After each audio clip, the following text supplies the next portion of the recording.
santé. L'assurance maladie va beaucoup vous écrire dans les prochains jours.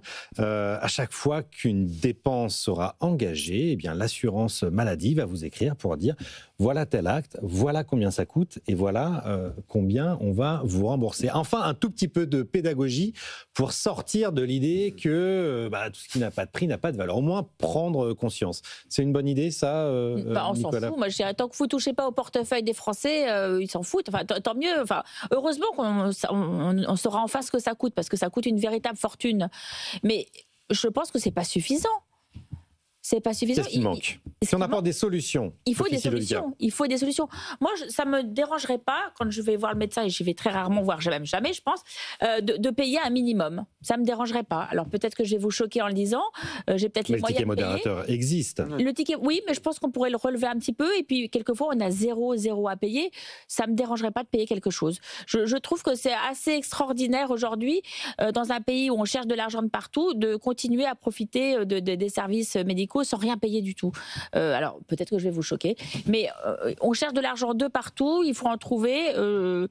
Je trouve que ça sera un peu normal de mettre la main au porte-monnaie. Nicolas Bouzou, est-ce que ça va suffire à faire baisser les dépenses, cet acte de pédagogie? Suffire certainement pas. Est-ce que c'est bien? Oui, bien sûr. Je pense que c'est une très bonne idée. Alors, la santé, en fait, c'est un enjeu majeur, bien plus important, par exemple, que celui des retraites. On en parle moins parce que c'est beaucoup plus compliqué et parce que ça fait peur à tout le monde. Mais les dépenses de santé, elles augmentent beaucoup, elles augmentent rapidement. Ça n'est pas nécessairement une mauvaise nouvelle parce qu'elles augmentent déjà pour des raisons démographiques, la population vieillit, elles augmentent parce qu'il y a de plus en plus de maladies chroniques, elles augmentent parce que le coût de certains traitements qui sont de plus en plus efficaces, et c'est fantastique. Aujourd'hui, on guérit des pathologies pour lesquelles il n'y avait pas de solution il y a 5 ou 10 ans. Confère Florent Pagny, n'est peut-être pas guéri, mais enfin, en tout cas, il est en rémission, mais la mucoviscidose ou certaines hépatites, si vous voulez. Donc tout ça, ce sont de très bonnes nouvelles. Mais en revanche, du coup, ça veut dire que les dépenses, elles augmentent très rapidement et elles vont prendre une part de plus en plus importante de notre budget. Vous n'avez pas plus désorganisé que le système de santé en France. Vous n'avez pas plus désorganisé que l'hôpital. Contrairement à tout ce que j'entends dire, l'hôpital, c'est très exactement une organisation soviétique, c'est-à-dire que vous avez des hôpitaux qui sont très bureaucratisés, tout est organisé par les pouvoirs publics, vous avez un système de prix qui n'est pas du tout un système de marché, c'est ce qu'on appelle la T2A, ce sont des prix qui sont décidés par les pouvoirs publics, exactement. Donc aujourd'hui, l'hôpital, c'est un système absolument soviétique. Donc il ne faut jamais tomber dans le panneau. Qui marche moins bien qu'ailleurs en Europe, parce que souvent on se flagelle. Non, France, alors ça marche. Ça marche nulle part à l'hôpital.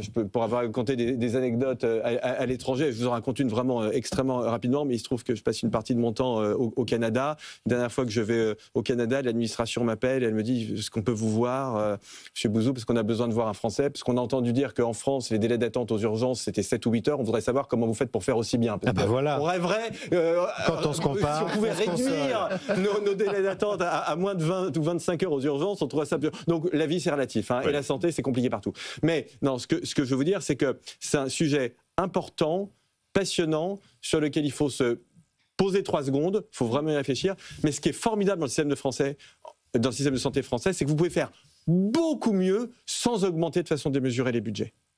Laurent Mosqui. Oui, alors moi je pense comme Sophie, nous on est dans la concrétude, on n'est pas dans les grands idéaux, etc. Mais je pense que moi je vais vous donner 2 exemples concrets, voyez, où déjà je pense que ça peut rapporter gros, comme on dit. Déjà, c'est les arrêts de travail intempestifs, c'est-à-dire que quand il y a des gens qui ont décidé que le calendrier était mal fait et que plutôt que d'avoir un week-end de 3 jours, il fallait en avoir un de 5, hop, comme par hasard, on s'aperçoit qu'il y a une corrélation, n'est-ce pas, entre les arrêts maladie et le calendrier. Donc écoutez, je sais que les virus sont devenus plus intelligents depuis le Covid, mais vous en conviendrez, je suis un peu sceptique. Et puis la deuxième chose, moi j'ai habité très longtemps aux États-Unis. Si vous voulez, quand on me prescrit un médicament et qu'on me le prescrit pendant 8 jours, 2 fois par jour, on me donne 16 pilules. Donc je repars pas de ma pharmacie avec la moitié de la pharmacie. Bon, c'est du bon sens, surtout qu'on sait très bien où ça finit, c'est-à-dire à la poubelle. Donc vous voyez, si on applique déjà ces 2 règles, encore une fois, c'est pas très compliqué. Je veux dire, je pense que là, il y a des millions et des millions à chercher. Tu parlais de l'hôpital, mais parfois il y a des hôpitaux, on se demande s'il n'y a pas plus d'administratifs que de soignants. Bon, là aussi, moi je ne suis pas médecin, mais je me dis, je pense qu'on soigne plus les gens avec des soignants qu'avec des rapports. Donc, c'est la question du bon et du mauvais cholestérol. Et je pense qu'il y a beaucoup de mauvais cholestérol. Donc, quand on entend certaines personnes qui disent « Ouh là, mais alors, si on réduit les cotisations, il y aura moins de médecins, moins d'hôpitaux ». Non, pas du tout. Nous, qu'est-ce qu'on fait dans nos boîtes ? En temps réel, tout le temps, on doit se reposer des questions pour faire mieux avec moins. Enfin, il faut faire pareil.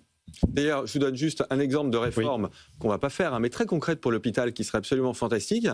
Vous ouvrez complètement les recrutements en matière de direction des hôpitaux.